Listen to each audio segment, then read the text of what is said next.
এখানে হবে এই মুরগিগুলোর জায়গা। অবশ্য পুরোটাই ছাড়তে পারবি, কিন্তু ছাড়বো না, কারণ এরা দেখা যাক কতদিন থেকে। মোটামুটি 46টায় থেকে এখন মনে হয় 17 থেকে 18টা। এত যত্ন করার পরে এরা শেষের পথে, তাই অল্প জায়গায় এদের রেখে দেবে। এইখানে দুই পাশে ট্রে দিয়ে অল্প একটু জায়গা করা হয়েছে। এখানে কি তুষ দিবা? তুষ দিয়ে দিই কিছু।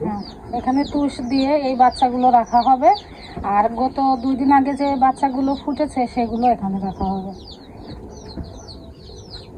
আমাদের এই বাচ্চা 46টা ছিল, সেখান থেকে প্রতিদিনই 2টা একটা করে মারা যায়। কালকে 2টা মারা গেছে, আজকে মারা গেছে, আর কয়েকটাই আছে, 12-14টা মতো মনে হয় আছে।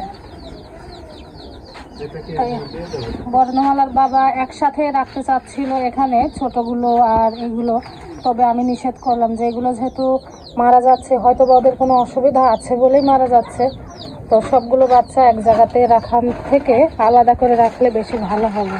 এই খাঁচায় রাখা যায় তো, কিন্তু এই খাঁচায় আমরা কোয়েল পাখি রাখবো। আমাদের কোয়েল পাখির ডিম অল্প দিনে ফুটবে, তাই না? 29 অথবা 30 তারিখে তখন আমরা এখানে কোয়েল পাখি রাখবো। এখন আপাতত দিয়ে এগুলো দিয়ে এর ভিতরে বা দিয়ে দেবো, তুষ দিয়ে দেবো।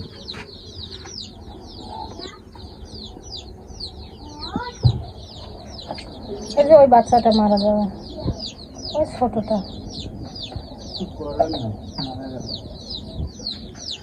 আমার মনে হচ্ছে এগুলো একটাও টিকবে না, এদের বয়স 1 মাসের বেশি, তবে অসুস্থ। এই যে এই বাচ্চাটা, এই সাদা বাচ্চাটা, এই যে এটা মারা যাবে।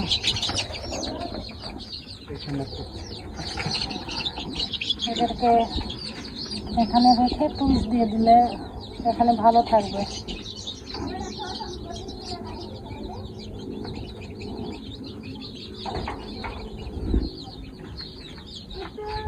আমি একটা জিনিস খেয়াল করছি, বুঝছো, যখনই যেখান থেকেই হোক নতুন জায়গায় ওদের নেওয়া হয়, তখন এত বেশি দুরন্ত আর চঞ্চল হয়, মনে হয় যে সুস্থ বাচ্চা। দেখো এখানে এসে ছুটে বেড়াচ্ছে, মনে হচ্ছে সব বাচ্চাগুলোই সুস্থ। তবে দেখা যাবে যে কালকে 2টা বা 3টা বাচ্চা মারা গিয়েছে। তো চলো ওই বাচ্চাগুলো নিয়ে আসি।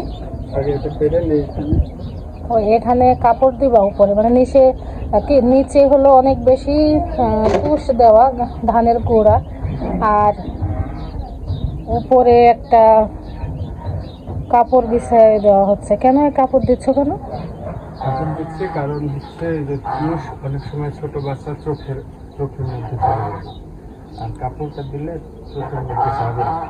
আচ্ছা, মানে তুষ নিচে থাকবে, উপরে থাকবে কাপড়, তার উপরে বাচ্চা। এটাই করা উচিত ছিল প্রথম থেকে, এই কারণে বাচ্চাগুলো মারা গেছে। ওখানে আমরা কি করছি, সরাসরি মাটিতে ফ্লোরে রাখছি, আবার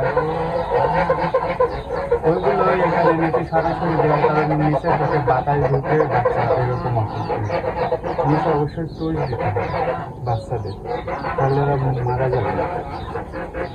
আর এমনি রোগও হয়েছে।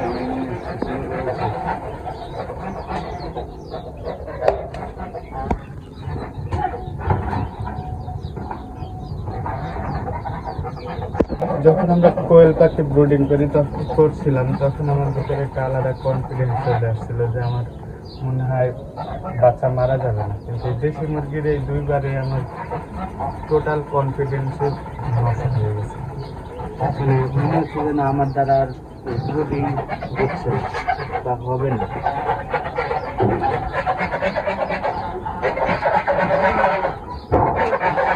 কথা কি, ঠান্ডা বৃষ্টি হলেও যে নিচ থেকে ঠান্ডা উঠবে এরকম সুযোগ নেই। নিচে এই পরিমাণ, আর উপরে সৌর বিদ্যুতের একটা সাদা লাইট, একটা লাল লাইট জ্বলবে, তাই না? লাল লাইট দেবো হচ্ছে রাত 10টার দিকে, 11টার দিকে দেবো। 10-11টাগুলোর আমি বিশেষ বৈশিষ্ট্য লক্ষ্য করছি, সেটা হচ্ছে এরা নিচ থেকে পড়ছে। ও আচ্ছা, আমরা এদের বের করে দিইনি টেনে টেনে। বাচ্চাগুলো দেখতে এত ভালো লাগে, তবে বড় হলে আরো বেশি ভালো লাগতো। গত 2বার মারা যাচ্ছে, আর তার আগের বার আমরা 29-29টা বাচ্চা সেল করে দিয়েছিলাম, বলো। সবগুলো বাচ্চা সুন্দর হয়ে উঠছিল, এমনকি সেগুলো সবই বেঁচে আছে আমাদের বাড়ির পাশে এবং আমাদের বাড়িতে বিক্রি করা হয়েছে যেহেতু। ঝোল ছাড়া। মাশাআল্লাহ, এত সুন্দর দেখতে। আল্লাহ সবগুলো বাচ্চা যেন বাঁচিয়ে দেয় আর বড় করে দেয়। কতবার বলছিলাম আমরা, হ্যাঁ, কিন্তু আল্লাহ আশায় বাঁচে জীবন। ইনকিউবেটরে আমরা যতবার ডিম ফুটিয়েছি ততবারে মানে দেখা যায় যে এই দেশি মুরগির ডিম ফেটে গেলে টেনে বের করে দিতে হয় বেশিরভাগ সময়। তবে এগুলো আমরা একটাও টেনে এবার বের করিনি, সবগুলো নিজে থেকেই বেরিয়েছে। আশা করছি যে এগুলো আমরা বিক্রি করেছিলাম ভালো আছে, বড় হয়েছে ওইগুলো। আমাদের বাড়ির পাশেই দেখেছি, তো ওইগুলোর থেকে যেন এগুলো বেশি ভালো হয়ে যায়। তাহলে গত দুইবারে যে লসটা আমরা খেয়েছি সেটা পুষিয়ে যাবে ইনশাল্লাহ। আর এবার ডিমের সংখ্যা কম ইনকিউবেটরে দেওয়া হয়েছিল, 38টা ডিম দেওয়া হয়েছিল, তবে ডিম কিছু নষ্ট হয়, এটা হবেই। তো এগুলো সবই আমাদের খামারের ডিম। বাচ্চাগুলো বেশ সুন্দর। আর এখন এখানে তুষ ছিটিয়ে দেওয়া হবে।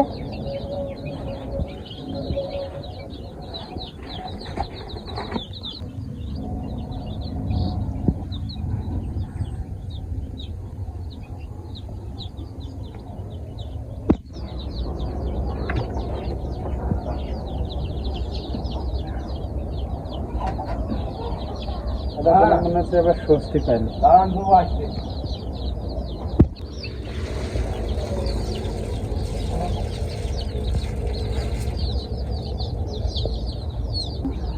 দেখা যাক এই মুরগিগুলো বাঁচে কিনা।